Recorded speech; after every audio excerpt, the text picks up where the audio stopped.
ինչ ես եկել այստեղ, դու պարտիտուրա գիտես, այսեն ցեղացի չէ, չգիտեմ։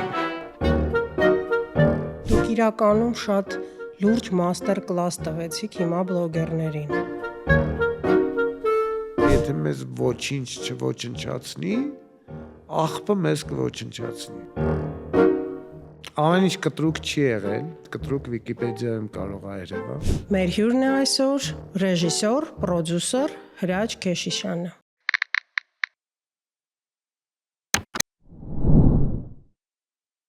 Հրաչ ջան, ձեր կենսագրությունը շատ լի է շրջադարձերով։ Նախ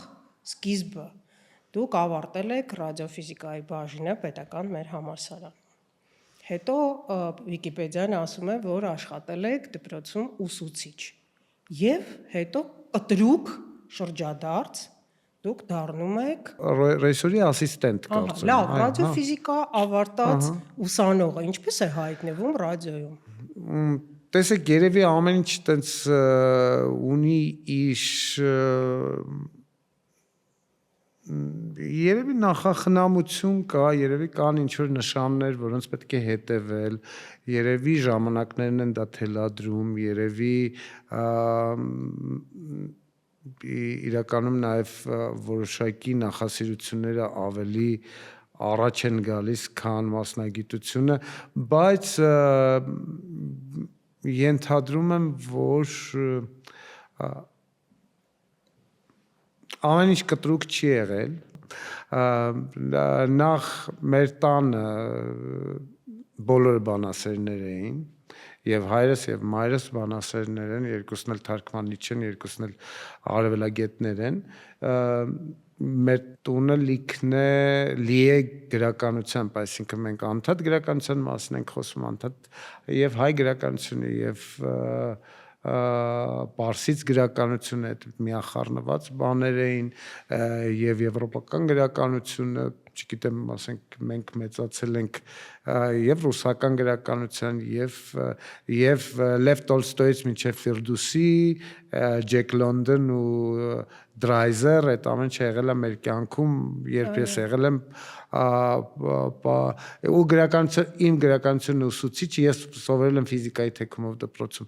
բայց իմ գրականություն ուսուցիչը ասում էր, ես չեմ հավատում, որ դու կգնաս ֆիզիկայի ֆակուլտետ, այսինքն ամեն ինչ գնում է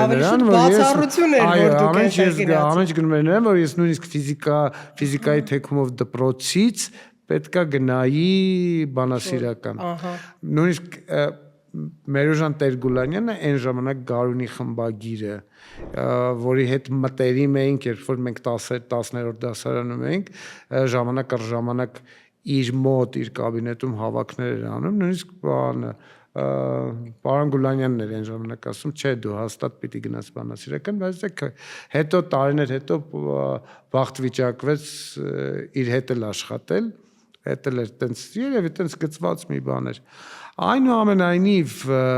ֆորմացիա փոխվեց, 88 թվականը դա մեր կյանքում բեկումնային էր բոլորիս։ 88-ին արդեն մենք երկրորդ կուրսում էինք և մեր այդ 10 հոգանոց խումբը նաև անցնում էր որոշակի կառավարում, որովհետև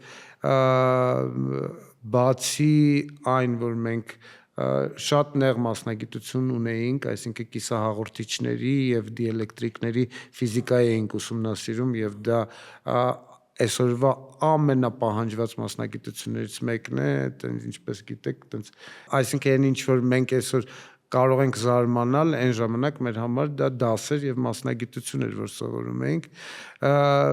և նաև մենք կառավարում էինք սովորում, ինչ որ բաներ կար, որը սովետից ոնց որ դուրս լիներ, ու երբ մենք այդքան համարձակություն ունեինք, երբ մեր ամբիոնի վարիչին հարցրեցինք, իսկ ինչի համար ենք այս առարկաները սովորում, որ մյուս ռադիոֆիզիկները չեն սովորում, ասեց ձեզ շանս է տրվում, մենք ձեզ պատրաստում ենք որպես գիտահետազոտական ինստիտուտների ղեկավարների, ձեզ շանս է տրվում նաև ունենալ մեկ ավել ոնց որ ունակություն։ Թիրախային էր այն ժամանակ Մերգելյանի ինստիտուտը, շատ փլուզվեց արագ Ես չգիտեմ այսօր տեղեկություն ունեք վերականգնվել։ Մերգելյանի ինստիտուտից այդքան տեղյակ չեմ, գիտեմ, որ ֆիզիկայի ինստիտուտը բավականին լավ վիճակում է եւ բավականին լավ ցուցանիշներ ունի հենց գիտական ոլորտում եւ գիտության զարգացման ասպեկտով ինչևէ մեր բախտը չբերեց մենք անցումային շրջանում էինք եւ մենք գրեթե կորցնում էինք այսպես ասած տեսլականը թե ինչպիսի մասնագետ պիտի լինենք ուր պիտի գնանք դե նաեւ կա խոճապ իրականում երիտասարդ ես 22 տարեկան մտածում ես որ օքեյ այս պայն պետքա ունենալ ինչ որ մի ավելի ռեալ մասնագիտություն մենք շատ էինք կապված հեռուստատեսության հետ իսկ հեռուստատեսությունը հետո հասկացա թե ինչ տիպի բան է այսինքն հետո մենք նույն բանը անում ենք նոր ուսանողների հետ հա այսինքն հեռուստատեսությունը միշտ սիրում է կար երիտասարդական հաղորդումների խմբագրություն որը միշտ փնտրում էր երիտասարդներ որոնք խոսացող էին որոնք ինչ որ թոքշոու միջական էին այո ու կար Ջուլիա Ավետիսյան խմբագիր որը գալիս էր համալսարան եւ հավաքում էր տարբեր հաղորդումների համար երիտասարդական հաղորդումների համար տարբեր երիտասարդների խմբերի հա դա է ճակատագրական պահ այո եւ մենք տենց կուրսով առաջին անգամ ասացինք լավ գնանք տեսնենք դա ինչ է երկրորդ անգամ ասացինք վայ հետաքրքիր է երրորդ անգամ ասացին չէ պարտադիր պետք է գաք չորրորդ անգամ գնացինք նստեցինք այդ աուդիտորիայում հինգերորդ անգամ փախանք ու տենց սկսեցինք ընկերություն անել ընկերություն անել ոչ ստեղծագործական խմբի հետ Մամիկոն Չատինյանը, Մուշեղը, Ջուլիան, դրանք արդեն ընկերներ իրենք էլ էին այնպես չէր որ տարիքով էին երիտասարդ մարդիկ էին մենք էլ օքեյ մենք ավելի կրտսեր էինք բայց միևնույնն է այդ ընթացքը բերեց ինչ որ հետաքրքիր ու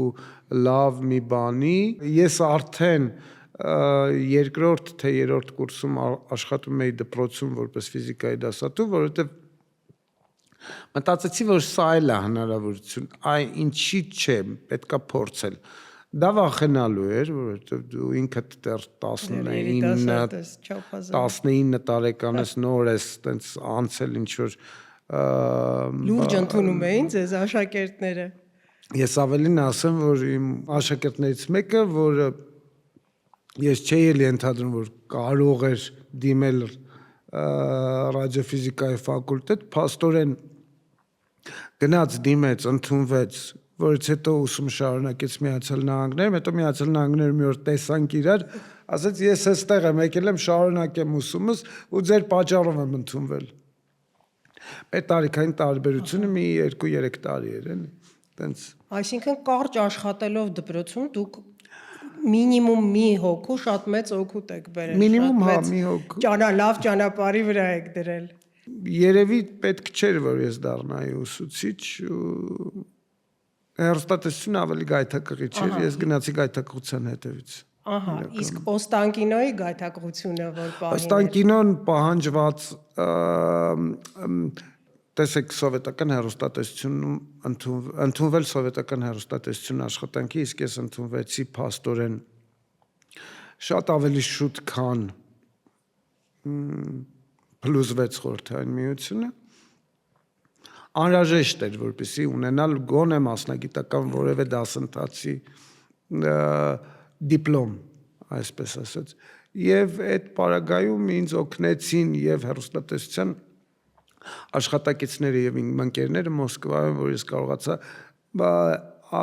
այսպես ասած ամրագրել իմ տեղը այդ դասընթացներին որովհետեւ դա էլ էր դժվար Քանի տարի այդտեղ սովորեցիք Դա 2 տարի էր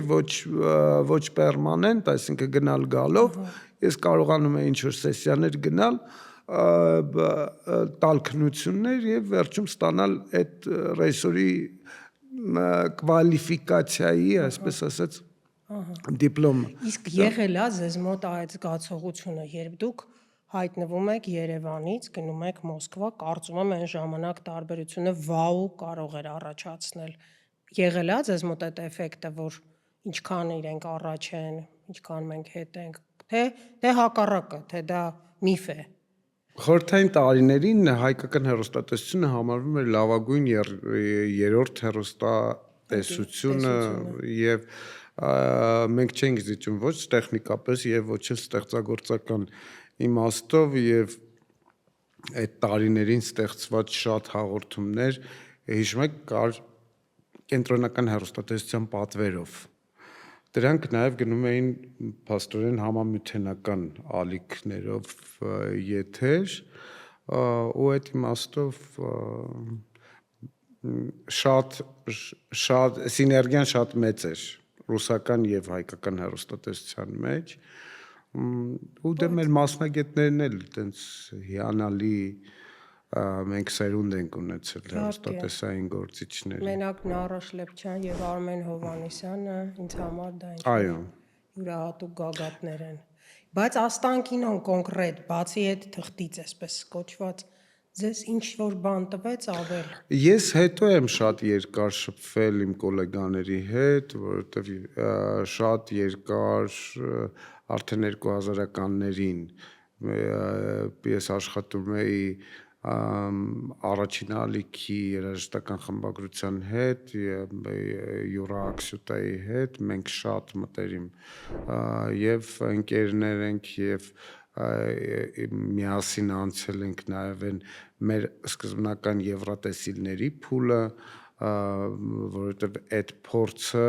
թվում է թե առաջին անգամ կգնաս ու մի անգամից կանես բայց բաներ կար որ պետք է իհարկե եւ այդ ժամանակ իսկապես շատ օգտակար էր նաեւ այդ համագործակցությունը մասնակցել եմ եւ իրենց շոուների նկարահանումներին եւ իրենց հետ համատեղ ինչ որ բաներ ենք ստեղծել այդ տարիները իսկապես տենց շատ բուրըն համագործակցության տարիներ էին երկրորդ ալիքի հետ Ռասիայի հետ երկու սերիալ արեցի որպես ռեժիսոր իհարկե դա ավելի շատ outsource ծառայություն էր այլ production-ի միջոցով էր դա արվում, բայց այնուամենայնիվ դա էլի մեծ հեռուստաալիքի հետ համագործակցելու հետաքրքիր փորձեր էին ռուսական հեռուստատեսությունը ինքը ունի իր հստակ ձեռագիրը եւ հեռուստատեսային այդ ձեռագիրը որևէ ձևով չի զիջում մեծ երկրների հեռուստատեսություններին բայց այնուամենայնիվ հեռուստատեսությունը դա ամերիկյան երևույթ է եւ ես ունեցել եմ նաեւ բախտ 1-2 ամիս Ատլանտայում անցնելու փոքր պրակտիկա ու CNN-ում թվում է թե մենք նույն բանն ենք անում, նույն կադրն ենք դնում, չէ, նույն կամերանը, նույն կադրն ենք դնում։ Ամերիկացիները ունեն իրենց լույսի, չգիտեմ, կադրի կոմպոզիցիայի հատուկ զգացողությունները, ասենք մենք երբեք չենք կփորձենք մարդուն կոմպոզիցիան օրինակ հիմա ոնց է իմ կադրը ցույց կտեք ես էլ նայեմ կպտեք հիմա ասեմ էքսպերիմենտ արեք օքեյ հիմա եթե դուք այսպես ասած զում անեք զում եք անում այնքան որ կտրվում է իմ այստեղ գլուխը հա ճակատի մասը ու ես դառնում եմ եւ ինձ տանում է կադրի լավ կողք հա այս ամերիկացին կանի այդ կադրը օրինակ մեր օպերատորները մանավանդ իմ ավակ սերնդի օպերատորները ովքեր ինձ ուսուցիչ են եւ ինձ սովորեցրել են կասեն սա սխալ է կոմպոզիցիայով սխալ է ոնց օդ չես թողե վերևը օդ չկա չէ այդպես կտրում են գլուխը ու այդ ավելի չգիտեմ դրամատուրգիայով միգուցե ասենք որևէ ինտերվյուի դրամատուրգիայի ժամանակ դա դառնում է ավելի կարևոր կետ որ մարդը տենց ավելի խոշոր է իր բանը չգիտեմ ասենք այդ մազերի մի մասը դու չես տեսնում աչքերն է առաջ գալիս աչքերն է առաջ գալ այսինքն այդ Այդ ես հիմա շատ ավելի մատչելի ու պարզ Այո, բացատրեցի պարզ եք, հա, առանց տերմինների մեջ խորանալու, բայց բանը մերոնք օրինակ այդ կադրին այն հին օպերատորները ասում են բան ամերիկան կա։ Այսօր էլ է մեր կադրը ավելի ռետրոգրադ։ Ավելի խառն է, բայց մենք ամեն դեպքում ունենք ինչ-որ տենց դասական կադրի դասական զգացողություն, այդ ռետրոգրադությունը երևի դրան վերագրենք, այնուամենայնիվ կան բաներ, որոնք իրականում երբեք չեն փոխվում ու կան բաներ, որոնք ուղղակի կամ ինչ-որ ժամանակի ընթացքում մոռացվում են, հետո նորից վերածնունդ են ապրում, նույն կադրի ստիլիստիկայի իմաստով, նկարահանումների ստիլիստիկայի իմաստով, երբեմն կա այսօր, ասենք, մանավանդ երիտասարդներ, մանավանդ ինֆլուենսինգ աշխարհում, հա, բլոգերական աշխարհում, անում են բաներ, որ ենթադրաբար մտածում են, որ սա շատ նոր է, հետաքրքիր է բան, բայց դրանք միևնույնն է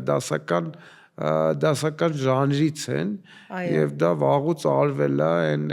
Էյզենշտեյնի ժամանակներից մինչեւ այսօր։ Այսօր հիմա այդ հարցն է ծագում։ Ձեր կարծիքով հեռուստատեսությունը զիջում է ինտերնետին։ Ինչ ասել է հեռուստատեսություն։ TV եւ այդ բլոգինգ ձեր ասածը, հա։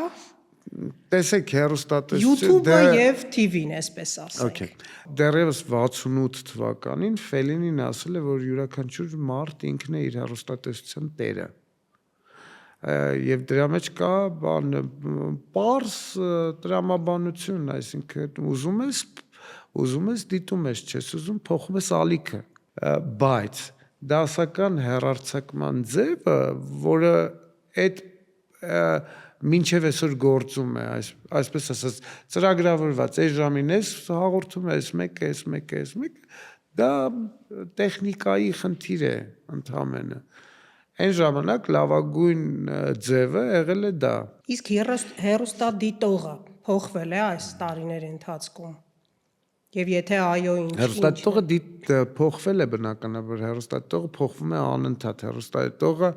ուզում է կարծում եմ, որ միշտ, բայց հիմա առավել եւս ուզում է տեսնել ինքն իրեն էկրանից, ինքը ուզում է, որ իր հետ իր լեզվով խոսեն։ Բնականաբար ինտերնետը փոխել է մեր ողջ մտածելակերպը, փոխել է մեր գրադարանը, փոխարինում է մեր,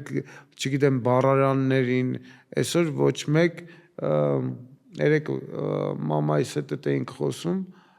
հայրս ունի հայերեն, պարսկերեն եւ հայերեն բառարան, որը մաման ասում է իսկ գիրքը վաճառվում է, ոնց է գնում գրքի վաճառք։ Ասում եմ դե այդքան էլ չէ, հիմա չեմ ասում եմ, դե հա իհարկե, ասում եմ, իմ ուսանողներն էլ ես մի բառ եմ ասում, միջև ուզում եմ բացատրեմ այդ բառի կառուցվածքը ու բառը, արագ Google-ում բան են, ասում եմ, հետո ասում եմ, ես էլ բանով կատակով ասում եմ, ես ինձ եք ուզում ստուգած լինեք։ Հիմա այս ժամանակաշրջանում ոնց ասես, որ չի փոխվել։ Իհարկե հեռուստատեսությունը իր նախկին հզորությունը չունի, բայց որևէ մեկը դեռևս չի չեղարկել հեռուստատեսությունը ինչպես եւ գիրքը։ Հիմա Օսկար մրցանակաբաշխությունը 29 թվականից մինչև 32 թվականը կոնտրակտ ունի YouTube-ի հետ, որ այլևս դասական հեռարձակողի մոտից գալիս է YouTube եւ այլևս Օսկարը կտեսնենք YouTube-ում։ Ինչ պայմաններով, ինչ ձևով, դա կերևա 29 թվականին, ինչպիսին կլինի YouTube-ը, արդյոք, չգիտեմ, 70 տարի հետո կամ ավելի շուտ 40 տարի հետո YouTube-ը չի լինի դասական հեռարձակման ձև։ Կյանքը առաջ է գնում եւ յուրաքանչյուր տեխնիկայի յուրաքանչյուր առաջընթաց բերում է նոր մարտահրավեր, այդ յուրաքանչյուր նոր մարտահրավեր բերում է իր հետևից ինչ որ նոր փոխակերպված ձև, ես առաջին անգամ որ թիվներ երևի 96 թիվներ կարծեմ Միացյալ Նահանգներում տեսա on demand կոչվող հեռուստացույցի վրա գրվեց on demand ու մարդիկ սկսեցին on demand, ասում եմ ինչ է on demand-ը, ասաց հիմա կտեսնես, զանգեցին, այն ժամանակ զանգով էր, զանգեցին, պատվիրեցին ֆիլմը եւ փաստորեն տանը նստած մենք բոլորս հիմա դա մեր համար շատ բան է, չէ՞, հասարակ արտահայտություն է on demand, okay բոլորս on demand ֆիլմ ենք նայում, տենց տարբեր հարթակներում, երբ ուզում ենք միացնում ենք ֆիլմը, դա կար վաղուց, ուղղակի մեր մոտ դա սկսեց ուշ զարգանալ, ուշ եկավ, վերջերս շատ լավ մի սերիալ նայեցի, Հակառակորդներ այդպես է կոչվում, BBC-ի սերիալն է, եւ եթե կան մարդիկ, ովքեր հետաքրքրված են այ 80-ականների այդ հեռուստատեսային բումի թեմայով, ապա այդ սերիալը շատ հետաքրքիր կլինի, որովհետև այդտեղ կոմերցիոն հեռուստատեսությունների ծննդյան սաղմնավորման եւ զարգացման մասին շատ հետաքրքիր պատմություն է ու երբ որ ես նայում եմ ասում ինչ հետաքրքիր է այս ամեն ինչ տեղի Անգլիայում տեղի ունեցել 80-ական թվականներին մեր մոտ դա տեղի ունեցավ 2010-ականներին այսինքն այդքան հեռավորության վրա ենք մենք եկել նոր ինչ-որ բան, հա նոր ինչ-որ փոխակերպումների, նոր ձևաչափերի։ Քիչ առաջ մինչ այստեղ ստուդիա գալը զրուցում էի բլոգերների հետ, այսինքն բլոգեր ինֆլուենսեր ու պատկերացրեք, ասում եմ, իսկ ո՞նց է ձեր մոտ, ձեր կյանքում, ինչ է կատարվում։ Ասում եմ, մենք ամեն օր պետք է աշխատենք մեր վրա։ Իհարկե, սա այն մարդկանց հետ է ես խոսում, ովքեր իսկապես մասնագետներ են, ովքեր դերասաններ են, ովքեր լրագրողներ են, բայց հիմա մտել են այդ դաշտ եւ հավատացեք, որ այն մարդիկ, ովքեր մասնագետներ են, ովքեր մասնագիտություն են կրում իրենց մեջ, իրենք չեն կարող նույնիսկ սովորական բլոգինգը անել առանց իրենց վրա աշխատելու։ Անխոսք։ Այսօր գոնե հեռուստատեսությունը պետք է հասկանա, որ ինքը պետք է իր մարդկանց, իր հեռուստադեմքերին պետք է շատ մեծ հնարավորություններ տա, որովհետև այդ նույն մարդիկ, դրանք նույն ինֆլուենսերներն են, ոչինչ չի փոխվել։ Նարաշ Լեփչյանը իր ժամանակի ինֆլուենսերն է եղել, Սոնա Թորոսյանը իր ժամանակի ինֆլուենսերը, չգիտեմ, այսինքն յուրաքանչյուր Արմեն Հովհաննիսյանը իր ժամանակի ինֆլուենսերն է եղել, այսինքն մարդիկ, ովքեր ունեցել են ազդեցություն, բայց այդ մարդիկ ունեցել են այնքան մեծ պատասխանատվություն, որ կադր դուրս գալուց առաջ գրքեր են կարդացել, Իհարկե։ 1000 անգամ գրել են, ջնջել են իրենց տեքստը, խմբագրել են, խմբագիրը նայել է, իրենք չեն բավարարվել, ամեն ինչը ուղղել են ներքին ցենզուրա։ Եթե նույնիսկ չլիներ արտաքին ցենզուրան, այդ մարդիկ, ովքեր ես ինքս որևէ հաղորդում նկարահանել որպես ռեժիսոր, որևէ ես հիշում եմ դեպք, որ արդեն ռեժիսոր էի հեռուստատեսությունում եւ ծրագրերի բաժնում եւ ինչ որ պրոբլեմ էր առաջացել այն ռեժիսորը որ պետք է ձայնագրեր նկարահաներ սիմֆոնիկի համերգը հիվանդացել էր ու չկար ու ինձ որպես փոխարինող ուղարկեցին թեման հետ էր երաժշտական կրթություն ունես ասացի հա ասեցի դե գնա հիմա բայց դա ես մտել եմ բան PTS, հա, շարժական կայան ձեռերս դողալով սիմֆոնիկ նվագախումբա նստած բեմում ես առաջի անգամ Ահռելի կյանքիս մեջ պետքա իհարկե ես երաժշտական կրթություն ունեմ, ես գիտեմ որոշ ստեղծագործություններ, բայց ես անգիր չգիտեմ պարտիտուրա։ Ու առաջի հարցը, որը տվեց ինձ պետեսի ինժեները, ոչ թե, չգիտեմ, խմբագիր է երաժշտական բան, ու շատ ջղային ձևով տվեց։ Ինչ ես եկել նստել, դու պարտիտուրա գիտես։ Այսինքն եղածի չէ, չգիտեմ, ասի էդիկը հիվանդացել է, ինձ ուղարկել է ստեղ, այսինքն նույնիսկ էջը, այսինքն ունենալ պատասխանատվություն, երբ որ դու գնում ես որևէ գործ անելու ու դու անպատրաստ ես եկել այդ գործին, հիմա դա կարծում եմ, որ սովորական երևույթ է, դա ավելի սովորական կդառնա 20 տարեկանների մոտ, ավելի վատ կլինի 16 տարեկանների մոտ, բայց այդ 16 տարեկաններն էլ, 20 տարեկաններն էլ մեծանալու են, հասկանալու են, որ պետք է ունենան մասնագիտություն։ Պետք է աճել, որ այլապես, եթե նույն բլոգերը իր 36 տարեկանում չաշխատի իր գիտելիքների, ունակությունների, բառապաշարի, չգիտեմ, աշխարհայացքի եւ գաղափարների շուրջ չի կարող դիմանալ շուկային եւ չի կարող դիմանալ մրցակցությանը։ Ամեն ինչ թաքնված է գիտելիքի մեջ, ամեն բան Դուք իրականում շատ լուրջ մաստեր կլաս տվեցիք հիմա բլոգերներին, շատ լուրջ, դուք շատ մանրամասն բաղադրատոմսը տվեցիք, թե ինչպես պետք է շարժվել, որպեսզի հասնել այն մակարդակին, որը հաճելի է դիտել և լսել։ Ես կարծում եմ, որ նույնիսկ այն հումորային սեգմենտը, որ մեր բլոգերներից շատերը այդ հումորային սեգմենտը, որը իսկապես լավ է ստացվում, ինչ որտեղ շատ հետաքրքիր է, ծիծաղել է, դու հասկանում ես, որ այդ ամենի վրա էլ նաև ջանք է թափված, սցենար է հորինված, նկարահանում է արված, բայց այնուամենայնիվ դրան էլ է ժամանակ, դրա ժամանակն էլ է քիչ, ինչ որ մի պահ սպառվելու է։ Ու այդ երբ այդ նույն կերպարը հետաքրքիր ու լավն է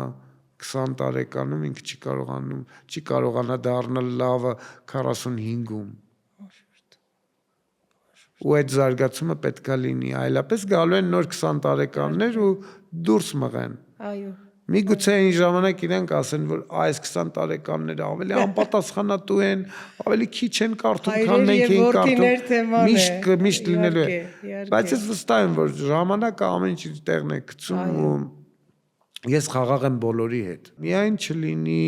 սուտ ինֆորմացիա,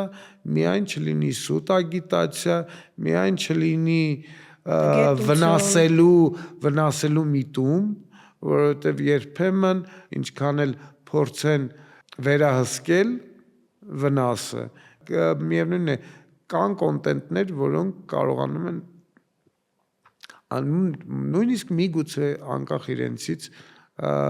դառնալ վնասակար։ Այդ չլինի, որ, չգիտեմ, դիտողներին, մանավանդ երիտասարդ դիտողներին, երեխաներին, դա չվնասի, մնացածը յուրաքանչյուր մարդ ունի ստեղծագործելու իրավունք։ Հրա ջան, ձեր մեջ այսօր ով է ավելի ուժեղ, ռեժիսորը, պրոդյուսերը, թե պաշտոնյան։ Ես երբեք չեմ ձգտել լինել պաշտոնյա, հեռուստատեսություններում տարբեր ունեցել եմ պաշտոններ, որոնք իմ համար եղել են հնարավորություն երևի այդ պահին ավելի շատ բացահայտելու նոր լավ մասնագետների, նոր երիտասարդ տաղանդների եւ դա երբեք չի եղել հնարավորություն ապրելու, որովհետեւ դա ինձ միշտ սահմանափակել է։ Այսինքն ես որ տարիներին ես եղել եմ ազատ, դա եղել է ավելի ոնց ասեմ, բեղմնավոր, ես ավելի շատ գործ եմ արել, որ տարիներին ես եղել եմ կաբինետում նստած, ես մտածել եմ միայն հեռուստաալիքի լավ լինելու մասին, դա էլ է աշխատանք։ բայց ստեղծագործական չի, ստեղծագործական չի, դա վարչական աշխատանք է։ Այդ իմաստով Այսինքն հասկանում եմ, որ ռեժիսորն է ձեր մեջ ռեժիսորը, այո, երբեմն այո, հիմա մտածում եմ, որ պրոդյուսինգը դա բավականին ես սիրում եմ նաև այդ կազմակերպչական ու բարդ աշխատանքը, բայց նաև տենց փորձում եմ ավելի ընկալել իմ երիտասարդ գործընկեր պրոդյուսերներին ու սիրում եմ, որ իրենք ինձ հրավիրում են որպես ռեժիսոր, որովհետև ես ոչինչ չեմ անում։ Ես մենակ անում եմ իմ գործը։ Այդ իմաստով շատ ավելի հաճելի է։ Ձեր ամենասիրած նախագիծը TV-ում։ Թե որպես պրոդյուսեր, թե որպես ռեժիսոր։ Իմ ամենասիրած նախագիծը։ Որ այսպես անփոխարինելի, գուրգուրած, անկրկնելի, շատ է կարել, հասկանում եմ, ընտրելը բարդ է։ Դե երևի երկերքոցը, չեմ մտածել երբեք, որովհետև ես տենց իրականում անցնում եմ ինչ-որ տենց պահեր ու անցնում եմ ինչ-որ շրջաններ ու ասում եմ, որ օքեյ, սա իմ կյանքի մի փուլ էր։ Ես երկերքոցն եմ սիրում, Ներսարին եմ սիրում, նորերից ասեմ, տնեն որ թարմ է իմ հիշողության մեջ,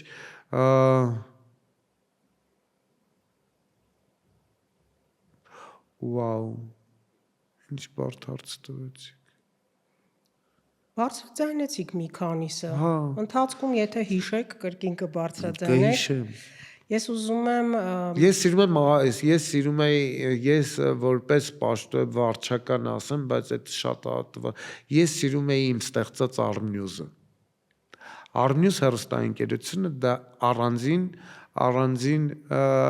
ու հա եւս մեկ ես սիրում եի իմ ստեղծած Նորալիքը հեռուստաընկերությունը եւ Armnews-ը, որովհետեւ իրենք իրար շատ նման էին, իրենց երիտասարդական այդ էներգիայով թարմոթ էին, ես ինչ ուզում եի անում էի այդտեղ, ինձ տենց ընդհանուր առմամբ չունեի սահմանափակում ու ունեի հնարավորություն կանչելու մարդկանց, ովքեր կյանքում եթերում չէին եղել ու իրանցից ստեղծելու նոր կերպարներ, այդ սարսափելի հետաքրքիր է, այո, եթե ես ասեմ, միաձուլվել էր ղեկավար եւ ստեղծագործող, եթե ես ասեմ, ուրեմն այո, Նորալիքը եւ Armnews-ը, իսկ առանձին պրոյեկտներից դե այդպես ահա, երկու աստղն եմ շատ սիրում, որովհետեւ երկու աստղը զրոյական եւ առաջին ֆորմատն էր, որ մտավ Հայաստան, իրականում առաջին անգամ The Voice-ը, որ էլի մեծ ֆորմատ է, որ բախտ եմ ունեցել էլի լինել ակունքներում, նույնիսկ լինել այն բզբզացող մարդը, որ այդ ֆորմատը հեռուստատեսությունը գնի ու բերի, այդ իմաստով տենց շատ մեծ ու փոքր լավ բաներ։ Ինչքանով բարդ է նկարահանել Հայաստանում պատմական ֆիլմ, քանի որ դուք լուրջ փորձ ունեք, այդ հարցը իզուր չեմ տալիս։ Ինչքանով բարդ է, ենթադրում եմ, որ դա բարդությունը հիմնականում ֆինանսների մեջ է, ընդհանրապես կինոն եւ հեռուստատեսությունը ծախսատար ոլորտներ են, բայց ես դա չեմ ասում նրա համար, որ բժշկությունը քիչ ծախսատար է կամ գիտությունը քիչ ծախսատար է, ցանկացած ոլորտ զարգանալու համար պետքա լինեն մեծ ներդրումներ, որովհետև երբ որ ես իմ ընկեր սրտաբանների հետ խոսում եմ ու ասում եմ, խոսում ենք սրտի տրանսպլանտացիայից, շատ սիրուն բացատրում են, որ մենք հնարավորություն չունենք, ոչ թե հնարավորություն չունենք անելու այդ օպերացիան, այլ հնարավորություն չունենք, դեռևս երկիրը պատրաստ չի, երկիրը իր ֆինանսներով պատրաստ չի կամ երկրում ապրող մարդիկ իրենց ֆինանսներով պատրաստ չեն անցնելու վերականգնողական փուլը կամ կազմակերպելու վերականգնողական փուլը, որը մեծ ծախսերի հետ է կապված հիմա։ Ես իհարկե չեմ կարող համեմատել հեռուստատեսությունը այդպես կարևոր ու մեծ ոլորտի հետ, բայց պատկերացրեք հեռուստատեսությունն էլ կարող է անել ինչ-որ մի բան կամ կինոն կարող է անել ինչ-որ մի բան, բայց ինքը պատրաստ չէ դա դարձնելու արտադրական կամ մշտական կամ մեկը մեկի ետևից։ Մեր աուդիտորիայի սահմանափակ լինելը, մեր ազգաբնակչության փոքրաքանակ լինելը, մեր կինոթատրոնների փոքրաթիվ լինելը, լեզվի կրողների սահմանափակ լինելը, այսինքն մենք ֆիլմը անում ենք հայերեն եւ լավ ենք անում, պետք է անել հայերեն, այո, պետք է անել հայերեն, բայց այդ հայերենը պետք է կարողանալ նաեւ այդ հայկական ֆիլմը կա հայերեն արված ֆիլմը պետք է կարողանալ տարածել գոնե թարգմանություններով ու բաներով։ Մենք ունենք հաջողություններ, շատ լավ ռեժիսորներ, շատ երիտասարդ ռեժիսորներ կարողանում են իրենց ֆիլմը հասցնել մինչև Կանն, կարողանում են վաճառել ինչ-որ երկրների, բայց դա ամենևին դեռ ցուցանիշ չէ, որպեսզի աշխարհը խոսի հայկական կինոյի մասին։ Չգիտեմ ինչ պետք է անել, որ հայկական մշակույթը ավելի շատ տարածվի երկրից դուրս աշխարհում, չգիտեմ ինչ պետք է անել, որպեսզի կասկածի տակ չդրվեն բաներ, որոնք իրավունք չունեն կասկածի տակ դրվելու, բայց այնուամենայնիվ աշխարհը այնպես չի, որ միանշանակ ընդունում է մեր ասածները ու ասում է, որ որովհետև մենք պայքարում ենք Քոչարիի համար, մենք պայքարում ենք մեր եկեղեցիների համար, մենք պայքարում ենք, մենք ամեն ինչի համար պայքարում ենք, ու այդ այսինքն այդքան կասկածի տակ դնել ամեն ինչ, ու այդ պարագայում շատ դժվար է ասել, որ կինոն կարող է ինչ-որ պահի հաղթել, հայկական կինոն կարող է ինչ-որ մի պահի հաղթել ու լինել, այսպես ասած, առաջատար, բայց միշտ պետք է ունենալ հույս, որ մի օր պատմական կինո էլ կնկարվի, թանկ կինո էլ կնկարվի, դա կլինի հուզիչ, դա կլինի այնքան պատմողական, որ աշխարհը կընդունի ու կընկալի։ Ինչու ժամանակին ընտրեցիք Գարեգին Նժդեի կերպարը։ Գարեգին Նժդեի կերպարը միշտ ուղեկցել է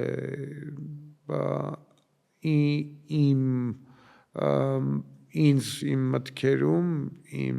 գաղափարներում եւ այդ շատ երկար տարիների երազանքեր անել այդ ֆիլմը։ Ու ես կարծում եմ, որ ես չգիտեմ ոնց նկարագրեմ Գարեգին Նժդեի, միայն քաղաքական գործիչ, միայն զինվորական, միայն հայրենասեր, թե նաև մշակութային գործիչ, ազգային կերպար, որը կարողացել է գտնել այն կարևոր գաղափարական կետերը, որ այսօր մեզ, մանավանդ այսօր, շատ են պակասում։ Այսինքն, եթե մի քիչ ավելի խորը նայենք այն գաղափարներին, որի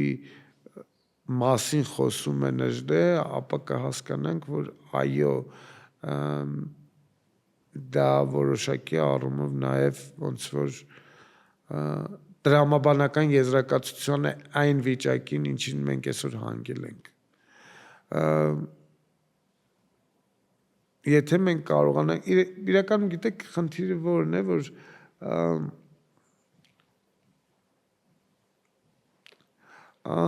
դժվար է ընդհանրապես ընկալել կանոններ կամ ընկալել ճշմարտություններ ու փորձել այդ ճշմարտությունները իրագործել կամ այդ կանոններով շարժվել ու ապրել առանց սեփական էգոյի։ Իսկ Նժդեի գաղափարախոսությունը ենթադրում է, որ գոնե եթե չես կարողանում ամբողջությամբ էգոյից հրաժարվել, գոնե պետքա դա իջեցնես, լրացնես այնքան, որ դա չլսվի։ Ցավոք սրտի ժամանակակից մարդը, ժամանակակից հայը իր էգոյի հետ ոչ միայն սուրճ է խմում կամ ժամանակ անցկացնում, այլ էգոն է իրեն հրավիրում սուրճ խմելու։ Այսինքն էգոն ավելի շատ է, քան մարդը։ Այս պարագայում շատ դժվար է ասել, թե ուր ենք գնում, ընդհանրապես։ Այս պարագայում շատ դժվար է ասել, թե ինչ ենք ունենալու։ Գնալու եք ընտրությունների։ Վերջում իհարկե գնալու։ Ես շատ հաճախ եմ հնչեցնում այս հարցը։ Ձեր երազանքների Հայաստանը ինչպիսին է։ Իմ երազանքների Հայաստանը։ Ծովից ծով։ Նույնիսկ։ Բայց եթե մարդը չունի երազանք, չի էլ կարող ապրել։ Իհարկե ծովից ծով, որովհետև տեսեք, ես ուզում եմ, որ մարդիկ հայերը հստակ ընկալեն իրենց ազգային գաղափարը։ Ինչի համար են ապրում, ինչի համար են իրենք ծնվել այս հողում, ինչի համար են խոսում այս լեզվով, ինչի համար են քրիստոնյա եւ ապրելով իրենց կյանքը ինչ են ուզում թողնել իրենց ապագա սերնդին։ Այո, սա շատ կարևոր է։ Ամենափոքր դետալների մեջ կարելի է տեսնել մեր անտարբերությունը մեր երկրի նկատմամբ։ Ես այդ հաճախ եմ ասում եմ տարբեր տեղերում, տարբեր ձևերով, բայց ասում եմ, եթե մեզ ոչինչ չոչնչացնի, աղբը մեզ կոչնչացնի։ Այսքան աղբոտ երկիր, ոնց որ հիմա Հայաստանն է, աղտոտված երկիր, ես զարմանում եմ, ոնց կարելի է Տավուշի անտառում ունենալ այդքան պոլիէթիլեն, ոնց կարելի է Կապանում Սոճիների արգելոցը, որը աշխարհում պահպանված 4-ից մեկն է, այդ Սոճիների անտառի շրջապատում ունենալ աղբի մեծ կուտակումներ։ Ոնց կարող է այդպես։ Այսինքն եթե մենք հիմա մեր տանը, մեր ստուդիայում ամեն ինչ մաքուր է, ամեն ինչ լավ է, հարդարված է բան։ Բայց եթե ամեն մարդ իր այս մի կտորին գոնե տեր կանգնի ու մաքուր լինի, այդ բաննա չէ, որ ոչինչ, ես աղբս կմաքրեմ, կգցեմ բան, շքամուտ կմնացած թող մտածեն ինչ են։ Ոնց կարող է մարդը իր երկիրը չխնամել, իր երկրի հանդեպ լինել այդքան անուշադիր, ոնց կարող է այդ աղբը գալ, կուտակվել ու դառնալ սովորական երևույթ։ Ես հասկանում եմ մեգապոլիսներում հնարավոր է, որ այդպիսի բան լինի, հնարավոր է մի թաղամասել այդքան աղտոտ լինի, բայց չի կարող ամբողջ երկիրը չմաքրվել ու բան։ Իրականում կա նաև հակառակ երևույթ։ Մի գյուղում էի, Գեղարքունիքի մարզի անտառամեջ գյուղում ու սարսափելի մաքուր գյուղ էր, այն որ տենց քեֆդ գալիս է ամեն, որ վաու, այնց շունչդ բացվում է, օդա գալիս ու երբ որ տենց այդ բնակիչներից մեկին հարցրեցի, բայց աղբաման չեմ տեսնում, ձեր գյուղում աղբաման, ասես մենք աղբ չենք արտադրում։ Ասես մենք գտել ենք ձևը նենց անել, որ աղբը, ասես եթե Երևանցին չգա չաղտոտի, քաղաքացին, տենց կոնկրետ, եթե քաղաքացին չգա չաղտոտի, մենք աղբ չենք աղբ, ասես մեր ամբողջ օրգանական աղբը, օրգանական աղբը դառնում է նորից էլի բան, այս բանի մեջ է, էլի կրուգավառոտի ցիկլի մեջ։ Դե հիմա եկեք ու ասեք, այսինքն բանը կարող ենք, եթե ցանկանում ենք, իհարկե կարող ենք։ Այո։ Վերջն է մոտենում մեր զրույցի ֆինալը, 3 բլից հարց։ Ինչ կասեի 25-ամյա Հրաչին, եթե հնարավորություն լիներ վերադառնալ այնտեղ։ Անցյալը։ Ինչ կասեի, այն օրը մի քիչ երկար պատասխանեմ, ինչ որ տենց բաներ կնոջս հետ կանգնած էինք, ասացի, այ հենց հիմա կուզեի 18 տարեկան լինեի։ Ես կուզեի, որ տենց 25 տարեկան տենց կասեի ապրես, գնա առաջ, ինչ անում ես, լավ ես անում։ Ինչ է ձեզ համար այսօր նշանակում լինել երջանիկ։ Դե այդ երջանկությունը գիտեք ոնց է, բանը առողջության պես մի բան է, երբ որ դու առողջ ես, չես ասում։ Անդադ չես ասում, չէ, ես առողջ եմ։ Երբ որ դու երջանիկ ես, չես խոսում դրա մասին։ Ինքը տենց գալիս է քո հոգեվիճակի հետ։ Դուք երջանիկ եք այսօր։ Չգիտեմ, չեմ կարող ասել, չեմ ասի, այսինքն հիվանդ մարդու պես չեմ կարող ասել, չեմ կարող տնկալ կամ իմ ուզածի չափ չեմ կարող տնկալ, բայց համել չեմ կարող ասել, վայ, ոնց որ թե հա, իհարկե, չէ։ Չկա միանշանակ պատասխան, որովհետև բարդ է, մենք այնքան բարդ քաոսի միջով ենք անցել ու անցնում, ու քաոսը չի դադարում մեր կյանքում, որ չգիտեմ ինչի համար ասել, որ երջանիկ եմ։ Ինչն է դարձնում մարդուն անմահ։ Արդյոք կա անմահություն։ Ինչ եք կարծում։ Ես կարծում եմ, դե Թումանյանն ասում է գործն է։ Բայց օքեյ, Թումանյանը կարող էր այդ ասել։ Շնորհակալություն։